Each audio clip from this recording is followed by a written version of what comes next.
Guys അസ്സലാമു അലൈക്കും. അപ്പം നമ്മളെ പുതിയ വീഡിയോയിലേക്ക് എല്ലാവർക്കും സ്വാഗതം. അപ്പം ഇന്ന് നമ്മൾ ചിക്കൻ ബിരിയാണിയുടെ റെസിപ്പി ആയിട്ടാണ് വന്നിരിക്കുന്നത്. അപ്പം നേരെ വീഡിയോയിലേക്ക് പോകാം. ആദ്യം തന്നെ കടായി അടുപ്പത്ത് വെക്കുക.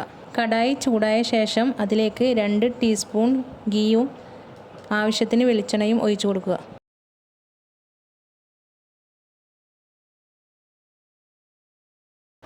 വെളിച്ചെണ്ണ ചൂടായതിന് ശേഷം അതിലേക്ക് 4 സവാള അരിഞ്ഞത് ഇട്ട് കൊടുക്കാം.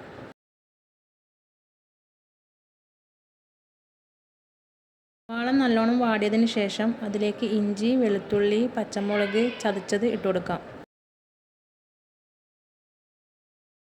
ഇനി 3 തക്കാളി അതിലേക്ക് ചേർക്കാം.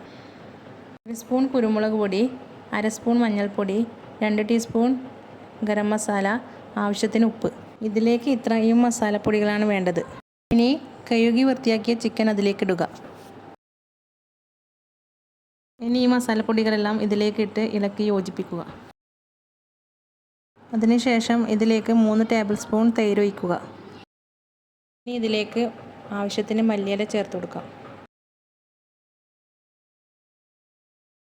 റെഡിയാകുമ്പോഴേക്കും നെയ്ച്ചോറ് ഉണ്ടാക്കാം. നെയ്ച്ചോറിന് വേണ്ടി കടായി അടുപ്പത്ത് ആവശ്യത്തിന് ഗീയും അതിലേക്ക് ഓയിലും ഒഴിച്ചു കൊടുക്കാം. സവാള അരിഞ്ഞത് ഇട്ട് കൊടുക്കാം. സവാള നല്ലോണം വാടിയതിന് ശേഷം അതിലേക്ക് അണ്ടിപ്പരിപ്പും ആവശ്യത്തിന് മുന്തിരിയും ഇട്ടെടുക്കാം. അത് കോരി മാറ്റിയ ശേഷം ആ വെളിച്ചെണ്ണയിൽ പട്ട, ഗ്രാമ്പു, ഏലക്ക ഇതൊക്കെ ഇട്ട് കൊടുക്കാം. ഇത് ചൂടായ ശേഷം കഴുകി ഊറ്റി വെച്ച അരി അതിലേക്ക് ഇട്ട് കൊടുക്കാം. നന്നായി അരി വറുത്തതിന് ശേഷം അതിലേക്ക് ആവശ്യത്തിന് വെള്ളം ഒഴിക്കുക. ഇതിലേക്ക് ആവശ്യത്തിന് ഉപ്പിട്ട് ഇത് അടച്ചു വെക്കാം. അങ്ങനെ നെയ്ച്ചോറ് ഇവിടെ റെഡിയായി. ഇനി ബിരിയാണി ദമ്മിട്ട് കൊടുക്കാം.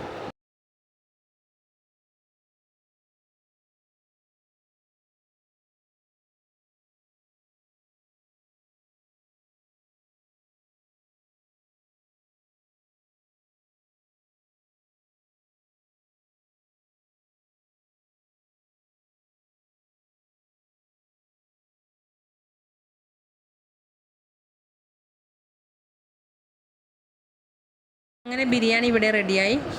അപ്പോൾ ബിരിയാണി ഇഷ്ടപ്പെട്ടാൽ ലൈക്ക് ചെയ്യണേ.